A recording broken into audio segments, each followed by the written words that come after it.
Chers amis, bonjour et bienvenue dans notre émission « C'est arrivé comme ça ». Et aujourd'hui, je suis très heureux de recevoir Philippe Ozonnet. Philippe Ozonnet, bonjour. Bonjour. Vous a souvent vu sur le plateau. Oui, c'est pas la première fois que j'y passe. Alors aujourd'hui, j'ai quelques livres, j'en ai pris 3. Il y en a un, c'est « Quand la justice nous casse », l'autre « Le petit guide du discernement », un autre « Tu peux guérir intérieurement ». Et vous avez écrit plusieurs livres sur ces 10 dernières années. Oui, j'ai écrit 10 livres en 9 ans et puis je vais continuer à le faire parce que j'ai beaucoup de choses à dire. Alors cependant, vous êtes, si j'ai bien lu, vous êtes pasteur, vous avez été visiteur de prison pendant un temps. Visiteur de prison, puis aumônier de prison. Aumônier de prison aussi. Oui. Et puis, vous êtes fondateur d'un site qui s'appelle « Oser en parler ». C'est ça, c'est une association dont le but est d'aider les personnes en difficulté dans leur sexualité ou leur identité sexuelle. Et il y en a beaucoup. D'accord. Alors, vous avez plusieurs fonctions. Là, je vois, il y a le titre de ce livre, « Le petit guide du discernement »,« Quand la justice nous casse »,« Tu peux guérir intérieurement ».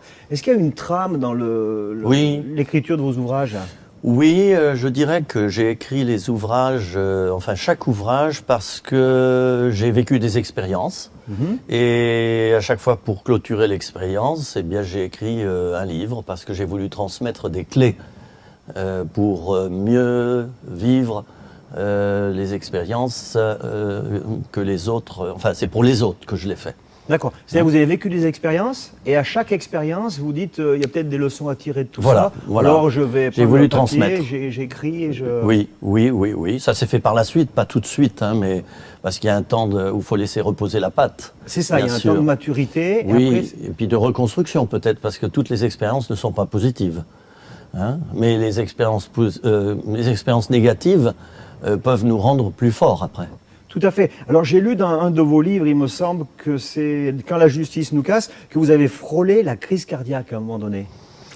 Oui, parce que j'ai vu dans l'univers carcéral tellement de choses qui m'ont déplu. Je me suis aperçu que les personnes qui sont incarcérées, on les abandonne complètement à elles-mêmes et puis elles ressortent pires qu'au début, quand elles sont rentrées.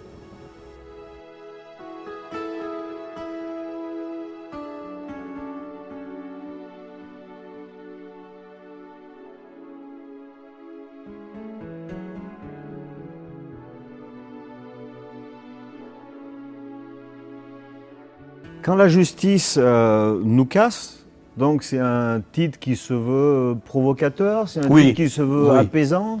Non, pas apaisant du tout, provocateur.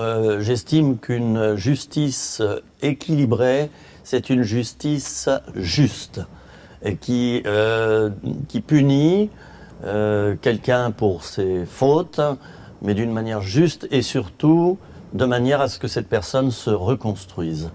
Et moi-même, j'ai 6 enfants. Bien, quand je punissais mes enfants, c'était pas pour qu'ils deviennent pires ensuite. D'accord. Et là, vous dites quand la justice nous casse, c'est-à-dire il se passe quoi ? On est cassé par la justice systématiquement ? Oui, il y a beaucoup d'inhumanité dans la justice. On est considéré comme un numéro. On a fauté, et on est donc à éliminer. C'est comme ça, en tout cas, qu'on l'interprète quand on est jugé. Alors, il y a surtout un état d'esprit à changer complètement dans le monde judiciaire. Je dirais que le fondement philosophique est le suivant. Il a fauté, on va l'éloigner, on va le cacher. Et c'est faux. Chacun de nous est capable du pire et du meilleur. Donc le fondement là est mauvais.